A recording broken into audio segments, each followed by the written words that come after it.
What's up, everyone? Thralls of Metal back again. I am Shredlord. Necrotic Nick. And we are here to bring you yet another excellent album review. I am very excited to bring you a favorite band of Nick and I with their 17th album release. Crazy. That band, of course, is German thrasher Sodom with their 17th release, The Arsonist. We didn't even tell you he was excited. Look at that helmet. That's an excited helmet. And that's definitely a euphemism. I'm ready to rock, so let's foobar some shit up here. So this comes out on the 27th of June on Steamhammer Records. This band formed in 1982 in Germany. As you said, 17th studio full length. I believe that also counts some re-recordings. We're counting them because, I mean, this band has just been shelling out releases forever. This is the third time we've been together for a Sodom review. We've gone over 2 EPs and we went over the last one, Genesis 19, which was pretty damn killer. I got to see this band last year at MDF, and they absolutely fucking crushed. Technically, I saw them twice, and they were both absolutely just amazing sets. And again, for those that don't know, this is German thrash. Honestly, when I think of German thrash, this is the band I think of. One of the best bands, the Teutonic 4, or if you don't like Tankard, the Teutonic 3. I've now seen them all. You know, no disrespect to Crater or Destruction, but Sodom's always just been my jam. Like, they're just vicious, they're straightforward. That's how I like my thrash for the most part, or at least that's how I like my Sodom. Yeah, to me, there's no comparison. Once again, no disrespect to Creator or Destruction, but Angel Ripper's the guy for me. Sodom for the win. They just do it the best, man. I mean, Agent Orange, I don't think... You can't, I mean, that's a kind of a perfect metal album, really. I mean, that's where I jumped in, and I've been a fan ever since. And I was looking forward to this one. I mean, you know, after seeing them live, you know, for the first time, I was like, yeah, you know, like, finally get that one off the list, a huge bucket list band for me. And granted, like, I kind of knew what this was going to sound like. Sodom's not known for their ingenuity or changing around things. They are known for consistency. Yes. Which is interesting because we've consistently gone over Sodom as a pair. And this one came with a bit of news that I totally forgot about. Apparently Sodom is on indefinite hiatus. And just interesting timing, honestly, with an album coming out. Right. Like, you'd figure they'd be gearing up for a tour, maybe not, you know, in the U.S. because they rarely tour the U.S., but, you know, across Europe or doing, like, the festival circuit. But, yeah, it's kind of interesting that this album came with that announcement. But baseline, like... Man, I could just say this is a Sodom album, and this could, like, wrap up the review right there. It's a Sodom album. Oh, there we go. Yeah, you know what this is. And I would be 100% right. This is thrashy. This is fiercely old school. A lot of galloping riffs, a lot of D-beats, a lot of squealy dive bomb leads. It's all themed around war and violence and more war. And, I mean, it kind of checks off most of the boxes that I want out of a Sodom album. Yes, it is fast, it is aggressive, Tom is screaming his guts out, and you've got some Slayer-type leads, which, what I mean by that is, like, those off-the-cuff, wild, insane kind of leads with your, you know, usually end with some dive bombing at the end or the beginning, you know, chaos sounding. It's always, that's the cool thing about when Sodom is full go, it just sounds like full-blown chaos. Oh, yeah. And I'm reasonably sure Frank Blackfire is handling most of the lead work in here. It might be the other guy who I probably should have wrote down his name. You know, the 2 young bucks that are in there now. Which is kind of funny. I'm going to say this, and I say this with all the love. When you open up the booklet to the CD to see the band photo, it kind of just looks like 2 young metalhead dudes hanging out with their dads in a parking lot or something. It is a little strange, but it definitely works. We're pre-gaming before the show. This alley smells like cat piss. So this opens up right away with the title track. And generally I would see the title track coming out first. Like, all right, they're going guns blazing. That's the only way Sodom comes into anything, I think. But immediately I have a complaint because the title track is an intro. And it's kind of a stock intro, like, you know, desolate landscape, just trudging through the war-torn battlefields, yeah, atmosphere. No music at all. Yeah. The title track has no music in it. It's just a sound clip, basically. Yeah, dude, I mean, you could have called it literally anything else. You could have called it any one of these other tracks. I would have been fine with it, but not the title track. But that goes right into Battle of Harvest Moon and Sodom, like, flat out. It's chuggy, it's mean. Tom still sounds great. I think his vocals have aged really well. He still has a little bit of room in terms of his vocal range because it's not all very monotonous. He has kind of a mid-range growl. There's some low roars occasionally, and he still has that higher, very I'm German Tom Araya kind of delivery. 100. I was just gonna say, if Slayer ever wanted to go back on the road and needed a vocalist / bass player, because that's what Tom is, if you don't know, he'd fit in perfect. I can't believe a dude that old is still screaming his guts out like that, man. But that's what makes Angel Ripper sweet. Yeah, I mean, it sounds great live too. But yeah, it starts off very energetic. The first, I would say, 3 actual tracks on here, Battle of Harvest Moon, Trigger Discipline, and The Spirits That I Called, all are just vibrant, fast, chuggy, all right, we're getting off to a good start. And honestly, it's a good pace setter because most of this album is pretty fucking fast paced. This is mostly barn burners on here. Yes. You do get some songs that are definitely fast, but they're not necessarily that same line of thrashy kind of barn burner you expect from Sodom, or at least that side of Sodom where it's a little bit more aggressive and more focused on Slayer. You get some good nods kind of classic German, speed metal or even UK speed metal. Witch Hunter and AWTF in particular, it sounds just 80s speed metal overall. There's a little bit of I don't know, Flotsam Jetsam. It's more punky D beats and such and crusty. Yeah, but at the same time more tuneful, a little bit more melodic. It doesn't have the snarling bite of some of the thrashier tracks that are just full tilt boogie.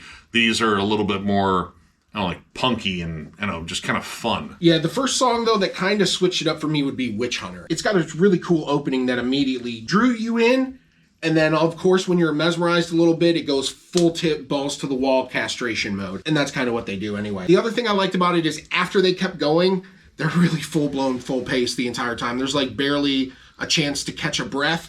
However, I did feel the solo in this one stood out a little bit more. I really like the solo here. It's a little bit well-composed, nice and technical a little bit, more so than just the kind of red light goes on, just rip it and go kind of deal. It was nice to hear a little bit of that extra love and care thrown in to the track as opposed to some of the other tracks are just go, go, go, go, go, wham, bam, thank you, ma'am. Shred for a couple of bars, right back to the main riff, and then right back to the chorus, which is generally a refrain of the song title, which, I complain about that, but, sometimes that works, especially with a band that, English isn't their first language. Right. There's bands we definitely love, who I will not call out by name, that definitely use the song titles and nothing else in their choruses. Yep. Now, a lot of this, it kind of hangs in that, Sodom gear that you expect. Again, fast, vicious. It's Sodom. There is a little bit of variety on here. Not too much. And again, this is Sodom. I don't expect a tremendous amount of variety. I expect riffs and just in-your-face energy. Scavenger is a big standout in here, mainly because it's one of these slower, more brooding tracks. And honestly, it's one of the few tracks in here that I'd say has a fair amount of atmosphere. The start of it is a little bit more lumbering. It's this hefty chug, a good mid-tempo sort of rhythm. It picks up a bit on the verses, but when you get down to the chorus, it's notably just kind of creepy and haunting. There's this really twisted lead melody that plays behind it. It's almost, I wouldn't call it atonal, distant. I don't know. There's a vibe to it. It creates kind of a setting for it where the song sounds just notably more haunting. The same goes for the lead on that song. That lead, honestly, is probably one of my big standouts in terms of leads on here because it's, granted, a lot of dive bombs and noise, but the filters and the envelopes they put around the sound, it sounds like the lead is kind of swirling around the riffs. Again, it's really ghostly and haunting. Big kind of mood shift from how this album opened because, the opening of this album, those first 3-4 tracks, just kind of in-your-face Sodom stuff. And then Gun Without Groom, actually maybe one of the heaviest tracks on here. It's a little bit punky, but it also has, some kind of death thrash moments. There are pockets of blast beats on it.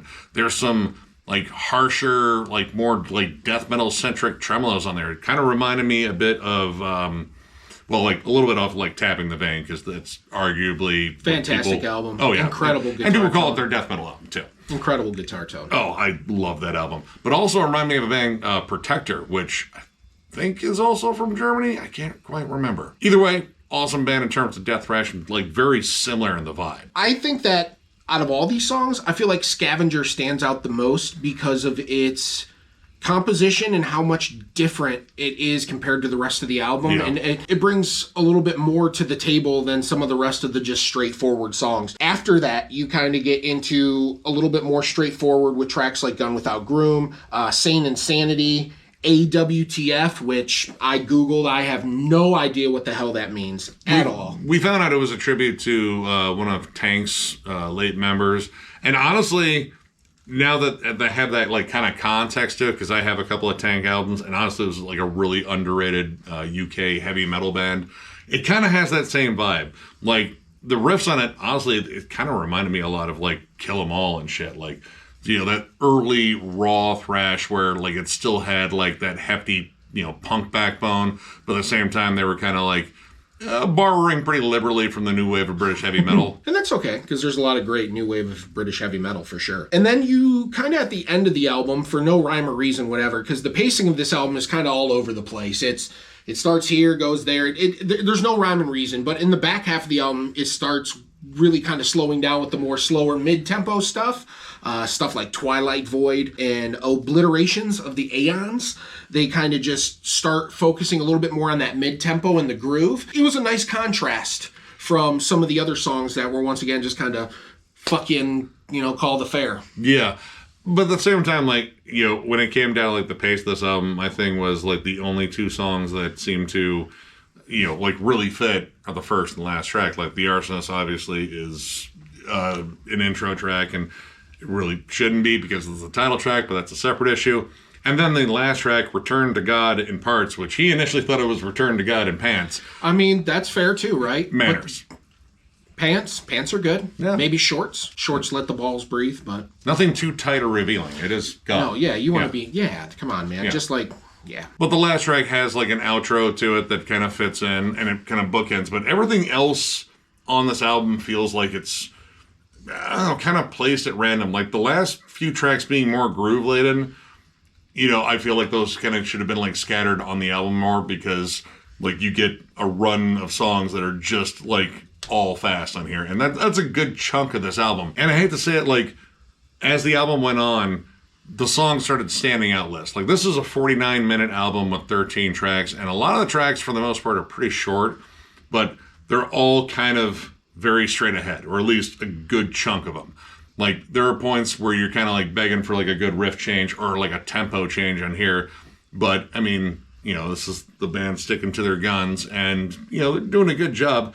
It's just, I don't know, like I like it, but again, this is a band that's been doing kind of the same thing for years, and I did feel like, yeah, I kind of heard this before.